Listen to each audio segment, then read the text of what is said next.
Bonjour à tous, me voici de retour. Ça fait un petit moment que j'ai pas filmé, ça doit faire à peu près un mois que j'ai pas publié de vidéo sur la chaîne. La raison pour laquelle j'ai pas publié de vidéo, c'est parce que je travaillais sur le programme que je suis en train de vous présenter dans cette vidéo, qui est un programme d'aide à la transition vers le véganisme. Alors si vous êtes complètement allergique au fait qu'on puisse vendre des choses ou au fait qu'on vende des choses tout simplement, qu'il y ait des gens qui gagnent de l'argent dans ce monde, eh bien vous pouvez tout de suite quitter la vidéo, mais je pense que pour beaucoup d'entre vous ce sera pas le cas. Si toutefois vous n'avez pas du tout l'intention d'acheter quoi que ce soit et que vous n'avez pas les moyens ou vous n'avez pas envie, vous pouvez quand même rester parce que je vais répondre à la question qu'il y a dans le titre et je vais quand même vous apporter du contenu intéressant dans cette vidéo, des choses en tout cas qui je pense pourront vous aider dans votre transition même si vous n'achetez pas le programme. Donc pour ma part ça fait 4 ans et demi que j'ai commencé à transitionner vers le véganisme. J'ai commencé en étant une sorte de végétarienne un peu hybride, après j'ai été flexitarienne, végétarienne à tendance végétalienne, et je suis vraiment végane depuis un an et demi. Et en fait, j'ai eu beaucoup de mal à transitionner vers le véganisme, ça m'a pris quand même quelques mois, années. Il y a certaines personnes qui arrivent à transitionner du jour au lendemain, et d'autres qui, comme moi, n'y arrivent pas tout de suite, et pour qui ça prend du temps. Et comme je partage tout ça en fait sur YouTube, que je vous ai fait des bilans au bout d'un an de végétarisme, au bout de 2 ans, au bout de 6 mois de véganisme, etc. Comme je vous fais des bilans et que je vous parle souvent de ces thématiques-là, vous êtes nombreux en fait à me contacter, à m'écrire des emails et à m'expliquer un peu les difficultés que vous rencontrez dans votre transition et le fait que vous n'arrivez pas à transitionner pour plein de raisons. Et du coup, moi je m'étais dit que j'allais faire une vidéo là-dessus pour essayer vraiment de vous aider à transitionner. Et en préparant cette vidéo, je me suis aperçue que j'avais beaucoup trop de contenu à vous donner si je voulais faire un truc complet et vraiment vous aider. Et c'est pour ça que j'ai décidé de faire un programme. En fait, pour vous dire un petit peu les difficultés que vous rencontrez globalement, ce que vous me rapportez, ce qui sont des difficultés que je comprends parce que je les ai vécues moi-même, donc déjà c'est complètement normal d'avoir ces difficultés-là. C'est toutes des difficultés qui sont liées au fait qu'on vit dans un monde qui n'est pas vegan. On a grandi dans une société qui n'est pas végane pour la plupart d'entre nous, enfin je dirais la plupart d'entre nous on n'a pas été élevés dans une famille qui est végane. Euh, et on a pris l'habitude de se nourrir d'une certaine manière, d'acheter certains produits, de consommer d'une certaine façon, et c'est tout ce qu'on connaît. Et en plus de ça, notre environnement est pas vegan friendly, si je peux dire ça comme ça. C'est-à-dire que c'est pas facile de trouver de quoi manger vegan dans tous les restaurants, c'est pas facile voilà, en pratique d'être vegan. Socialement, c'est pas évident non plus. Souvent, voilà, vous me dites, je ne sais pas quoi manger, je sais pas par quel bout le prendre, je sais pas comment équilibrer mon alimentation, comment je peux remplacer le fromage, comment je peux remplacer la viande. Et c'est vrai que je me suis heurtée à ce problème aussi, l'information est difficile à trouver. C'est assez contradictoire parce qu'on est dans une période où on a un accès à l'information qui a jamais été aussi facile et pour autant en fait on est un peu submergé d'informations et en termes d'alimentation et de véganisme on peut lire tout et son contraire et c'est un merdier sans nom en fait pour savoir réellement comment équilibrer son alimentation, comment ne pas faire de carence, comment voilà quoi manger. Qu'est-ce que c'est un repas équilibré vegan, enfin végétalien? Qu'est-ce que c'est une journée idéale végétalienne? Voilà, quel aliment ça contient? Est-ce qu'il y a une pyramide alimentaire de l'alimentation végétalienne de la même façon que c'est facile de savoir comment équilibrer une alimentation omnivore lorsqu'on sait qu'il faut 5 fruits et légumes par jour, 3 produits laitiers, autant de produits céréaliers que la faim le demande, 1 à 2 fois de la viande ou du poisson ou des œufs et 1 à 2 fois des graisses ajoutées. Une fois qu'on sait ça, c'est vachement facile d'équilibrer son alimentation. Dans l'alimentation végétalienne, on a du mal à trouver cette information-là. Donc souvent, vous me rapportez le fait que déjà, vous n'arrivez pas à équilibrer votre alimentation, vous avez peur de faire des carences. Les questions que j'ai très souvent, c'est des questions d'ordre social, le fait de voilà de pas savoir comment l'annoncer à notre famille, comment le faire accepter à nos proches, comment communiquer dessus sans être la personne en marge, le chiant de service, comment réussir en fait socialement à s'intégrer et à répondre aussi à toutes les questions qu'on a, parce que quand on commence à ne plus manger de viande ou ne plus manger de produits laitiers et que les autres autour le remarquent, même si nous on le dit pas, on va sortir à tout un tas de questions du type comment tu fais pour tes protéines, comment tu fais pour ton calcium. Enfin, on a tout un tas de questions qui sont récurrentes du type le lion et la gazelle, du type les carottes qui pleurent, du type mais si t'étais sur une île déserte, du type mais pourquoi les œufs le lait, pourtant les animaux ils sont pas morts. Enfin voilà, toutes ces questions-là, on les a encore et encore et encore, et souvent vous me demandez voilà qu'est-ce que je réponds dans ces cas-là, qu'est-ce que je réponds pour les médicaments, qu'est-ce que je fais pour les cosmétiques, qu'est-ce que je fais pour quand on me dit quand on parle d'une île déserte. Et voilà, bon, il y a beaucoup de ces thématiques que j'ai déjà abordées sur la chaîne, mais voilà les problématiques qui viennent. Et moi, je pense qu'il y a surtout, de mon expérience, de ce que j'ai pu voir en 4 ans et demi, et en tant que personne qui a eu du mal à transitionner, je pense qu'il y a quelque chose qu'on oublie souvent dans la transition, c'est-à-dire que la plupart d'entre nous, on pense que c'est difficile de transitionner ou qu'on n'arrive pas à transitionner parce que, et moi la première, hein, j'ai été comme ça aussi, on pense que c'est parce qu'on ne sait pas quoi manger, parce qu'on ne sait pas comment faire socialement ou parce qu'on n'a pas tout à disposition. On pense que c'est parce que c'est pas facile dans un supermarché de s'orienter, c'est pas facile au restaurant de faire un choix sur la carte, on pense que c'est parce que c'est pas facile de le faire accepter à nos parents. Et en fait, tout ça c'est vrai, hein, c'est pas évident de cuisiner, c'est pas évident d'équilibrer son alimentation, mais toutes ces informations-là, on peut trouver la réponse. Il y a une sorte de tabou en fait dans la transition vers le véganisme où en fait vous avez un peu ces personnes qui vous disent que c'est facile de transitionner, qu'à partir du moment où on a compris, à partir du moment où on a réalisé que voilà la cause animale, l'environnement, la santé, tout ça, même les raisons qui peuvent vous pousser à avoir envie d'être vegan ou d'avoir une démarche qui s'en approche, je vais même pas le mentionner dans le programme parce que c'est pas l'objectif en fait. Je suis pas là pour faire un débat d'idées, c'est vraiment la question de pourquoi est-ce que on n'arrive pas à transitionner alors que voilà, il y a cette espèce de tabou comme quoi, une fois qu'on a compris, on devrait être capable de mettre en place et pourtant on n'y arrive pas. Qu'est-ce qui fait que même si on a compris, même si on est émotionnellement impliqué pour la cause animale, on n'arrive pas en pratique à le mettre dans notre quotidien. Souvent vous me dites je craque tout le temps pour du fromage ou je craque tout le temps pour du poisson ou je craque pour des biscuits dans l'après-midi parce que j'ai l'habitude de faire ça. Voilà, pourquoi on n'arrive pas à mettre ça en place? En fait, je crois qu'il y a un truc qui est souvent oublié, c'est que l'alimentation, c'est très culturel, mais c'est aussi quelque chose qui est associé à des émotions. C'est-à-dire que dans notre société, quand il se passe quelque chose de bien, quand on a des festivités, on mange. Quand on va pas bien, on nous a appris à manger aussi. C'est-à-dire que dès qu'on était petit, si on pleurait, si on était triste ou quoi, on nous filait des bonbons, on nous filait un cookies, enfin un enfant qui est triste, qui pleure, même bébé, on lui met une totote. Et je sais pas, vous allez je sais pas, vous ouvrez le genou, on vous fait des points de suture, aux urgences, on va vous donner une sucette. Euh, et donc on a un peu cette notion de l'alimentation qui est là pour combler, pour calmer quelque chose ou pour célébrer quelque chose. Donc on est vraiment là dans le tampon émotionnel avec la nourriture. Ce qui fait que c'est pas juste. La nourriture ne sert pas juste à se nourrir en fait. Elle a un autre rôle dans notre vie et dans notre société et c'est pour ça qu'il y a cette difficulté-là. Je vais vous donner un exemple. Des personnes qui fument, qui ont l'habitude de fumer, qui fument depuis des années, la raison pour laquelle ils ne s'arrêtent pas de fumer, c'est pas parce qu'ils savent pas comment, c'est pas parce qu'ils n'ont pas des méthodes qui leur sont données, c'est pas parce qu'ils savent pas qu'il y a des thérapies qui existent, c'est pas parce qu'ils ne savent pas que c'est mauvais pour la santé, c'est pas parce que émotionnellement c'est pas assez fort pour eux de savoir qu'ils pourraient faire un cancer, qu'ils ont plus de chances de faire un cancer en fumant. C'est pas ça. La raison pour laquelle ils n'arrivent pas à fumer, à s'arrêter de fumer, c'est parce que ils le font depuis parfois de nombreuses années. Ils ont l'habitude de le faire dans leur quotidien. Donc il y a cette mise en place d'habitudes récurrentes, mais il y a aussi un attachement émotionnel à la cigarette. C'est-à-dire qu'un fumeur, il va fumer quand il passe une bonne soirée, quand il est avec des potes, il va fumer une cigarette.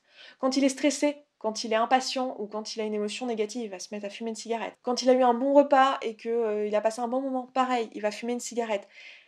En gros, la cigarette va devenir un réflexe associé à une émotion qui va servir de tampon émotionnel. Et du coup, tant qu'on n'intègre pas ça, tant qu'on n'est pas honnête avec cet aspect-là, tant qu'on ne reconnaît pas la valeur de cet aspect-là qui est crucial en fait dans la transition et dans tout changement en fait dans notre vie, bien on n'opérera aucun changement, que ce soit une transition vers le véganisme ou autre chose, hein, que ce soit intégrer du sport dans votre journée, que ce soit faire quelconque changement que ce soit. La raison pour laquelle vous n'avez pas fait ce changement dans votre vie ou vous n'arrivez pas à le mettre en place, c'est pas parce que vous ne l'avez pas intellectualisé. C'est parce qu'il y a un aspect émotionnel, il y a une raison autre qui fait que vous n'arrivez pas à le mettre en place. Cet aspect-là, on va le traiter en détail dans le programme. Donc vous comprenez bien que c'était pas un truc que je pouvais faire en 5 minutes dans une vidéo YouTube, d'autant plus qu'il y a tous les autres aspects qui sont réels, tous les aspects pragmatiques qui font que, bah, de fait, c'est pas facile d'équilibrer son alimentation, de faire ses courses, de trouver à manger, d'équilibrer, de vivre en société, de gérer les situations sociales, etc. Et il y a tout ça en plus de notre démarche personnelle, plus le fait que l'information est difficile à trouver, qu'il y a un jargon monstrueux et que on entend et lit tout et son contraire. Donc moi ce que je vous propose dans ce programme, en fait c'est un programme qui est fait sur 6 jours. Vous allez avoir 6 heures de contenu quasiment, il y a 5h50 de contenu, où on va retracer toutes les problématiques en fait qu'on peut rencontrer lorsqu'on transitionne vers le véganisme. J'essaye en tout cas de regrouper toutes les thématiques qu'il y a à ma connaissance. Donc le premier jour, ce qu'on va faire, c'est qu'on va parler des mots et de la difficulté, enfin on va introduire déjà le programme, présenter un petit peu tout ce qu'il y a dedans, mais on va parler de la difficulté que sont les mots et les stéréotypes qu'il y a autour des mots et en quoi c'est un frein dans une transition. On va parler un peu du vocabulaire, on va parler des définitions, etc. avant de pouvoir continuer et on va un peu se poser la question de là où on veut aller. Et si vous ne savez pas au moment où vous écoutez ce premier enregistrement, que vous êtes dans cette première journée, si vous ne savez pas encore si vous voulez être vegan, végétalien, végétarien, si vous ne savez pas vers où vous voulez aller, c'est pas grave en fait. Parce que dans le départ de notre démarche, finalement, c'est pas tellement important de savoir jusqu'où on va aller et où est-ce qu'on va s'arrêter. Et finalement, c'est plus anxiogène qu'autre chose que de s'inquiéter ça. Donc ça, c'est ce qu'on va faire pendant le premier jour. Le deuxième jour, on va rentrer directement dans le vif du sujet du pratico-pratique, c'est-à-dire qu'on va parler de l'alimentation. Donc le deuxième et le troisième jour, on va parler de l'équilibre alimentaire. Le deuxième jour, on va parler de tout ce qui concerne les carences, tout ce qui concerne la nutrition, à quoi servent les nutriments, à quoi ça sert le calcium, à quoi ça sert les protéines, à quoi ça sert le fer, pourquoi il y a un problème avec la B12, est-ce que le soja c'est dangereux pour la santé, c'est quoi cette histoire d'ostéoporose et de protéines et de calcium.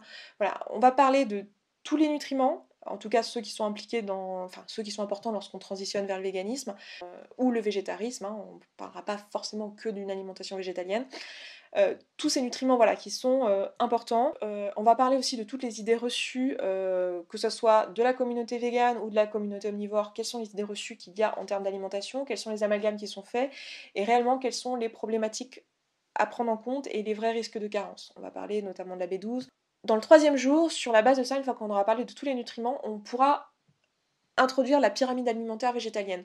Donc comment réellement on équilibre une alimentation végétalienne au quotidien sans penser en termes de remplacement, sans manger des tonnes de produits transformés du type simili-carné, simili-lacté, vraiment en mangeant des produits simples, des produits pas chers, des produits entiers, des produits qu'on trouve dans tous les supermarchés. Comment on peut faire pour avoir une alimentation végétalienne qui est équilibrée? Donc quelle est la pyramide alimentaire? Combien on a de familles d'aliments? Combien on doit en manger chaque jour? Combien on doit manger au petit déjeuner? Qu'est-ce qu'on doit manger au repas du midi? Qu'est-ce qu'on doit manger au repas du soir? Pour aider ensuite à avoir des idées de menus, bon, je vous donnerai tout un tas de ressources avec des médecins qui vous proposent des idées de menus parce que bah, moi je suis pas nutritionniste, hein, donc je vais pas vous faire un plan alimentaire. Par contre, je suis pas nutritionniste comme la plupart d'entre vous, mais par contre, on est tous bien obligés d'équilibrer notre alimentation tout seul au quotidien. Donc c'est important, même si on n'est pas nutritionniste, de connaître en tout cas au moins sa pyramide alimentaire et de savoir comment équilibrer son alimentation. Tout ce que je vais vous donner en termes d'alimentation dans le programme, c'est pas des trucs que j'ai sortis de mon chapeau, c'est pas des trucs que j'ai inventés, c'est des choses que j'ai réunies à partir de toutes les ressources que j'ai pu trouver, donc que ce soit en termes de livres, en termes de sites officiels internet, des recommandations nutrition santé de différents pays, notamment de la France. Et toutes les sources, vous les avez dans le programme, évidemment, elles vous sont toutes données, vous pourrez tout vérifier à la virgule près, et c'est l'objectif, c'est que vous ayez vraiment tout. Donc une fois qu'on sait comment équilibrer son alimentation, je vais vous donner des exemples de repas que vous pouvez faire. Je vais vous donner en fait des idées de recettes. Donc c'est pour ça que dans le programme, donc vous allez avoir le contenu, mais vous allez aussi avoir un livre de recettes, un e-book, qui contient 5 idées de recettes pour le petit déjeuner et 15 idées de recettes pour le plat. Et en plus, vous allez avoir pas mal d'astuces quand on débute avec le végétalisme. Vous savez, des trucs sur la cuisson des légumineuses, sur les remplacements qu'on peut faire dans les recettes. Il y a des recettes qu'on a déjà et qu'on a envie de continuer à faire. Voilà, même si je vous encourage pas du tout à penser en termes de remplacement, ça peut être pratique pour certaines recettes. Et donc, cet e-book, il a vraiment été pensé pour les débutants. C'est-à-dire que vous n'avez pas d'aliments qui proviennent de je ne sais où. Vous n'avez pas d'aliments difficiles à trouver. Il n'y a que des trucs de supermarché classique. Il n'y a que des choses le moins transformées possible. C'est que des choses simples que vous pouvez vraiment faire dans votre quotidien. Voilà, alors forcément c'est pas extraordinaire, hein. Ne vous attendez pas à des plats de ouf, mais c'est des choses que vous pouvez vraiment faire dans votre quotidien et que vous allez vraiment pouvoir implémenter facilement, même si vous n'êtes pas passionné de cuisine, même si vous n'avez pas le temps, que vous travaillez, que vous voilà, et même si vous n'avez pas un énorme budget.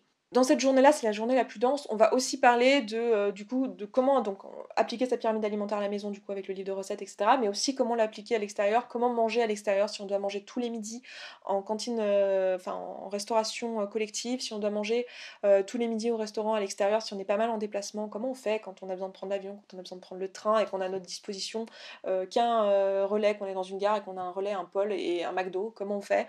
Voilà, bon, l'idéal c'est d'anticiper, mais si on est comme moi, et qu'on n'anticipe pas comment on fait. Donc voilà, comment on fait en pratique en fait pour manger à l'extérieur, chez soi, dans toutes les situations. Le quatrième jour, on parlera des situations sociales. On va parler de tout ce qui concerne la communication avec les autres. Comment parler de notre végétarisme, de notre véganisme, comment, à quel moment le dire aux autres, comment le faire accepter aux autres, comment le faire respecter. Comment communiquer autour de ce sujet-là, comment répondre à toutes les questions qu'on va nous poser, voilà, et comment un peu comprendre ces interactions sociales et se mettre à la place de l'autre et comprendre son positionnement et pourquoi il nous pose ces questions-là et dans quel ordre et faire preuve de patience parce qu'en fait c'est des questions qu'on va avoir très souvent. Donc ça, ce sera l'objet du quatrième jour. Le cinquième jour, on va parler vraiment de la mise en place d'habitudes dans son quotidien. Donc je vais vous donner 4 méthodes qui existent pour transitionner vers le véganisme, des méthodes qui fonctionnent, c'est juste des façons de faire, des façons d'introduire de nouvelles habitudes. Parmi ces 4 méthodes, il y en a une que j'ai moi-même pensée en tenant compte de ce constat que j'avais fait concernant les émotions, ce que je vous disais en début de vidéo, qui est souvent oublié. Donc je vous donnerai un peu tous les outils que je connais, vraiment tout ce que j'ai en ma possession pour que vous puissiez réussir votre transition avec des exercices, avec des clés, avec vraiment tout ce que j'ai à vous donner en fait au jour d'aujourd'hui. Donc voilà. Et le sixième jour et le dernier jour, on fera un petit peu un bilan de tout ce qui a été dit parce que comme vous pouvez le voir en fait c'est extrêmement dense. Donc vraiment je vous recommande de le faire un jour par un jour comme je vous recommande de le faire en fait et pas de tout faire d'un coup parce que quand vous allez acheter le programme vous aurez tout d'un coup donc vous pourrez faire tout d'un coup mais le risque c'est surtout que vous ayez besoin de le refaire 2 fois si vous faites ça parce que le contenu est vraiment dense. Et bon, le dernier jour on fera le bilan et on parlera aussi de toutes les ressources que je peux vous recommander, donc des livres, des documentaires, des chaînes YouTube, des blogs, des sites, voilà, tout un tas de ressources que vous allez pouvoir avoir et ce que je vous recommande et dans quel ordre et pourquoi. Et voilà, c'est des questions aussi que vous me posez assez régulièrement. Donc vous aurez tout ça. Et donc ce contenu, c'est 6 audios. En fait, ce sont des audios et pas des vidéos. Parce que j'avais envie que ça soit facilement transportable. C'est-à-dire que là, on a quand même quasiment 6 heures de contenu. Si je vous faisais télécharger ça sur votre ordinateur, déjà, ça prend une place monstrueuse. Hein, je le sais pour faire des vidéos régulièrement. Mais en plus de ça, ça vous contraignait à vous caler pendant 6 heures derrière votre ordinateur. Et j'avais pas envie de faire ça en fait. Je pense que c'est beaucoup plus efficace d'avoir toute votre attention auditive et de vous permettre, en fait ce que je voulais c'était que vous puissiez écouter ça pendant que vous êtes dans le train, dans les transports, en train de faire votre ménage, en train de faire votre sport, ou pourquoi pas en train de partir en vacances, parce que peut-être qu'il y en a parmi vous là qui vont avoir pas mal de trains, d'avions, etc. dans les jours qui viennent, et que voilà, vous puissiez l'avoir sur les oreilles avec les mains libres sans avoir besoin de prendre des notes. Et pour que vous n'ayez pas besoin de prendre des notes, il vous fallait un document écrit avec tout ce que je vous dis dans l'audio qui soit mis sous forme de bullet point en fait dans le guide. Donc vous avez un guide, j'ai appelé ça un guide audio qui vous aide donc pour écouter l'audio, avec toutes les références et avec le plan de chacun des audios et avec des repères de temps aussi pour que vous puissiez, je sais pas, si 2 semaines après avoir écouté les audios, vous avez envie de revenir sur ah oui, comment on répond à cette question déjà, ou tiens, elle avait parlé de tel livre, c'était où déjà? Ben, en regardant dans le guide, vous pouvez retourner à cette information et voilà, vous pourrez y revenir tout le temps. Ce sera vraiment, enfin, moi l'objectif c'est vraiment que vous ayez ça dans un coin et que ça soit une aide dans les semaines et dans les mois qui viennent. Ça va vous faire gagner un temps considérable, clairement. Enfin, ça m'a pris beaucoup de temps en même temps, mais bon, je suis vraiment contente de pouvoir vous donner ça parce que je pense que c'est vraiment le truc le plus utile que je pouvais vous proposer dans le cadre d'une transition vers le véganisme. Donc voilà, vous avez le guide, et vous avez les audios, et vous avez le e-book. Donc quand vous allez aller sur mon site pour pouvoir acheter le programme, vous allez avoir la possibilité d'acheter ou juste le e-book. Si vous êtes déjà vegan et que ça ne vous intéresse pas d'avoir ce programme, vous pouvez acheter uniquement le e-book. Et vous allez pouvoir aussi acheter le programme complet. Donc si dans les deux cas, vous allez du coup cliquer sur acheter et vous allez être redirigé vers une page sécurisée qui va vous rediriger vers PayPal. Votre paiement sera complètement sécurisé et une fois que votre paiement sera passé, vous aurez tout de suite accès au programme en entier ou à l'e-book si vous avez pris que le e-book. Et donc si vous avez pris le programme, vous aurez 6 audios et 2 PDF, donc le guide et le e-book. Et si vous avez pris le e-book, bah, vous aurez accès directement au PDF du e-book. Donc voilà, vous aurez ça tout de suite, ou si vous l'achetez maintenant, vous l'avez maintenant. Qui c'est la grande maline qui a réussi à parler pendant 20 minutes de son programme sans dire le nom? Le nom du programme c'est Omni to Veggie. Je pense que c'est assez transparent. C'est un programme qui vous aide à transitionner, de passer de omnivore à végivore. Presque. Voilà, c'est vous qui avez trouvé le nom sur les réseaux sociaux, donc merci, enfin sur les réseaux sociaux, sur mes stories Instagram. Donc merci à ceux qui m'avaient proposé ce nom, vous aviez été plusieurs et je l'ai trouvé cool, donc je l'ai choisi. Si vous achetez le programme, si vous achetez le e-book, si vous parlez de ça sur les réseaux sociaux, si vous partagez des photos, des inspirations ou des choses, n'hésitez pas à utiliser le hashtag. Le hashtag.